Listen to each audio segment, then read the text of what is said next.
بسم اللہ الرحمن الرحیم۔ السلام علیکم۔ آج میں آپ کو نبی کریم صلی اللہ علیہ وآلہ وسلم کا ایک واقعہ بتاؤں گی۔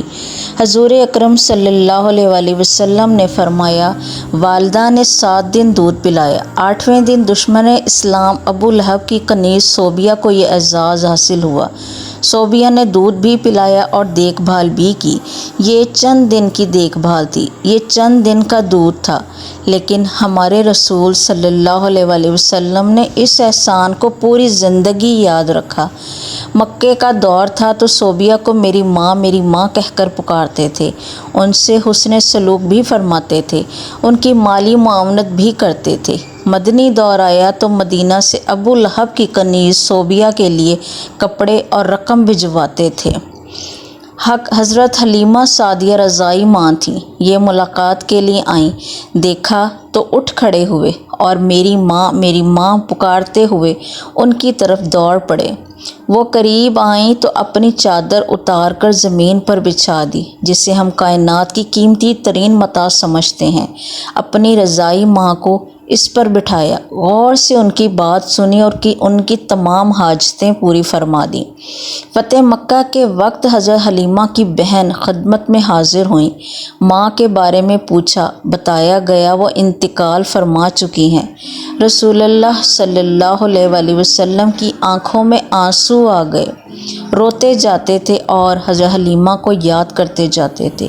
رضائی خالہ کو لباس، سواری اور 100 درہم عنایت کیے۔ رضائی بہن شیمہ غزوہ حنین کے قیدیوں میں شریک تھیں، پتہ چلا تو انہیں بلایا، اپنی چادر بچھا کر بٹھایا، اپنے ہاں قیام کی دعوت دی۔ حضرت شیمہ نے اپنے قبیلے میں واپس جانے کی خواہش ظاہر کی۔ رضائی بہن کو غلام، لونڈی اور بکریاں دے کر رخصت کر دیا۔ یہ بعد ازاں اسلام لے آئیں۔ جنگ بدر کے قیدیوں میں پڑھے لکھے کفار بھی شامل تھے۔ ان کافروں کو مسلمانوں کو پڑھانے، لکھانے اور سکھانے کے عوض رہا کیا گیا۔ حضرت زید بن ثابت رضی اللہ تعالیٰ عنہ کو عبرانی سیکھنے کا حکم دیا۔ آپ نے عبرانی زبان سیکھی اور اس زبان میں یہودیوں سے خط و کتابت کرتے رہے۔ کافروں کا ایک شاعر تھا، سہیل بن عمرو، یہ رسول اللہ صلی اللہ علیہ وآلہ وسلم کے خلاف اشتعال انگیز تقریریں بھی کرتا تھا اور توہین آمیز شعر بھی کہتا تھا۔ یہ جنگ بدر میں گرفتار ہوا۔ سہیل بن عمرو کو بارگاہ رسالت میں پیش کیا گیا۔ حضرت عمر فاروق رضی اللہ تعالیٰ عنہ نے تجویز دی، میں اس کے 2 نچلے دانت نکال دیتا ہوں، یہ اس کے بعد شعر نہیں پڑھ سکے گا۔ تڑپ کر فرمایا، میں اگر اس کے اعضاء بگاڑوں گا تو اللہ میرے اعضاء بگاڑ دے گا۔ سہیل بن عمرو نے نرمی کا دریا بہتے دیکھا تو عرض کیا، مجھے فدیہ کے بغیر رہا کر دیا جائے۔ اس سے پوچھا گیا کیوں؟ سہیل بن عمرو نے جواب دیا، میری 5 بیٹیاں ہیں، میرے علاوہ ان کا کوئی سہارا نہیں۔ رسول اللہ صلی اللہ علیہ وآلہ وسلم نے سہیل بن عمرو کو اسی وقت رہا کر دیا۔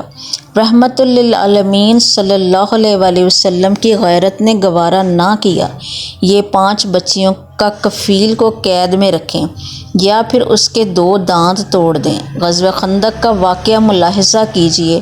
عمرو بن عبدود مشرک بھی تھا، ظالم بھی اور کفار کی طرف سے مدینے پر حملہ آور بھی۔ جنگ کے دوران عمرو بن عبدود مارا گیا، اس کی لاش تڑپ کر خندق میں گر گئی۔ کفار اس کی لاش کو نکالنا چاہتے تھے لیکن انہیں خطرہ تھا مسلمان ان پر تیر برسا دیں گے۔ کفار نے اپنا سفیر بھیجوایا، سفیر نے لاش نکالنے کے عوض 10,000 دینار دینے کی پیشکش کی۔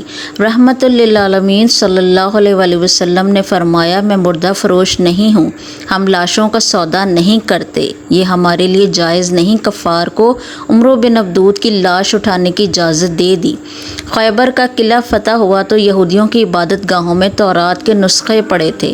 تورات کے سارے نسخے اکٹھے کروائے اور نہایت ادب کے ساتھ یہ نسخے یہودیوں کو پہنچا دیے اور خیبر سے واپسی پر فجر کی نماز کے لیے جگانے کی ذمہ داری حضرت بلال رضی اللہ تعالیٰ عنہ کو سونپی گئی۔ حضرت بلال رضی اللہ تعالیٰ عنہ کی آنکھ لگ گئی، سورج نکل آیا تو قافلے کی آنکھ کھلی۔ رسول اللہ صلی اللہ علیہ وآلہ وسلم نے حضرت بلال رضی اللہ تعالیٰ عنہ سے فرمایا، بلال آپ نے یہ کیا کیا؟ حضرت بلال رضی اللہ تعالیٰ عنہ نے عرض کیا یا رسول اللہ صلی اللہ علیہ وسلم، جس ذات پاک نے آپ صلی اللہ علیہ وسلم کو سلایا اس نے مجھے بھی سلا دیا۔ تبسم فرمایا اور حکم دیا کہ تم اذان دو۔ اذان دی گئی، آپ صلی اللہ علیہ وسلم نے نماز ادا کروائی اور پھر فرمایا تم جب نماز بھول جاؤ تو پھر جس وقت یاد آئے اسی وقت اسے ادا کرو۔ یہ ہے شریعت۔ حضرت حذیفہ بن یمان رضی اللہ تعالیٰ عنہ سفر کر رہے تھے۔ کفار جنگ بدر کے لیے مکہ سے نکلے۔ کفار نے راستے میں حضرت حذیفہ رضی اللہ تعالیٰ عنہ کو گرفتار کر لیا۔ آپ سے پوچھا گیا آپ کہاں جا رہے ہیں؟ حضرت حذیفہ رضی اللہ تعالیٰ عنہ نے جواب عرض کیا مدینہ۔ کفار نے ان سے کہا آپ اگر وعدہ کرو آپ جنگ میں شریک نہیں ہوگے تو ہم آپ کو چھوڑ دیتے ہیں۔ حضرت حذیفہ رضی اللہ تعالیٰ عنہ نے وعدہ کر لیا۔ یہ اس کے بعد سیدھے مسلمانوں کے لشکر میں پہنچ گئے۔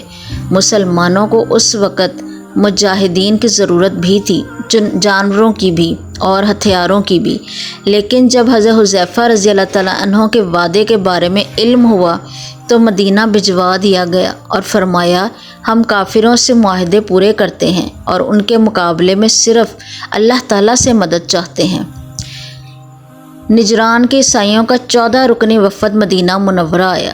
رسول اللہ صلی اللہ علیہ وسلم نے عیسائی پادریوں کو نہ صرف ان کے روایتی لباس میں قبول فرمایا بلکہ انہیں مسجد نبوی میں بھی ٹھہرایا اور انہیں ان کے ایک عقیدے کے مطابق عبادت کرنے کی اجازت بھی دی تھی۔ یہ عیسائی وفد جتنا عرصہ مدینے میں رہا یہ مسجد نبوی میں مقیم رہا۔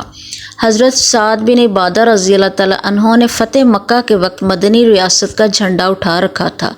یہ مکہ میں داخل ہوتے وقت جذباتی ہو گئے اور انہوں نے حضرت ابو سفیان رضی اللہ تعالیٰ عنہ سے فرمایا آج لڑائی کا دن ہے، آج کفار سے جی بھر کا انتقام لیا جائے گا۔ رحمت للعالمین صلی اللہ علیہ وسلم نے سنا تو ناراض ہو گئے۔ ان کے ہاتھ سے جھنڈا لیا، ان کے بیٹے قیس رضی اللہ تعالیٰ عنہ کے سپرد کیا اور فرمایا نہیں آج لڑائی نہیں، رحمت اور معاف کرنے کا دن ہے۔ مدینہ میں تھے تو مکہ میں قحط پڑ گیا۔ مدینہ سے رقم جمع کی، خوراک اور کپڑے اکٹھے کیے اور یہ سامان مکہ بھجوا دیا اور ساتھ ہی اپنے اتحادی قبائل کو ہدایت کی مکہ کے لوگوں پر برا وقت ہے، آپ لوگ ان سے تجارت ختم نہ کریں۔ مدینہ کے یہودی اکثر مسلمانوں سے یہ بحث چھیڑ دیتے تھے۔ نبی اکرم صلی اللہ علیہ وسلم فضیلت میں بلند ہیں یا حضرت موسیٰ علیہ السلام۔ یہ معاملہ جب بھی دربار رسالت میں پیش ہوتا رسول اللہ صلی اللہ علیہ وسلم مسلمانوں سے فرماتے آپ لوگ اس بحث سے پرہیز کیا کریں۔ حضرت عائشہ صدیقہ رضی اللہ تعالیٰ عنہا نے ایک دن رسول اللہ صلی اللہ علیہ وسلم سے پوچھا زندگی کا مشکل ترین دن کون سا تھا؟ فرمایا وہ دن جب میں طائف گیا اور لوگوں نے شہر کے بچے جمع کر کے مجھ پر پتھر برسائے، میں اس دن کی سختی نہیں بھول سکتا۔ عبد یالیل طائف کا سردار تھا، اس نے رسول اللہ صلی اللہ علیہ وسلم پر اتنا ظلم کیا تھا کہ اللہ تعالیٰ کی رحمت بھی جلال میں آ گئی۔ حضرت جبرائیل امین تشریف لائے اور عرض کیا اگر آپ اجازت دیں تو ہم اس پورے شہر کو 2 پہاڑوں کے درمیان پیس دیں۔ یہ سیرت کا اس نوعیت کا واحد واقعہ تھا کہ جبرائیل امین نے گستاخ رسول پر کسی بستی کو تباہ کرنے کی پیشکش کی ہو اور عبد یالیل اس ظلم کی وجہ تھا۔ عبد یالیل ایک بار طائف کے لوگوں کا وفد لے کر مدینہ منورہ آیا۔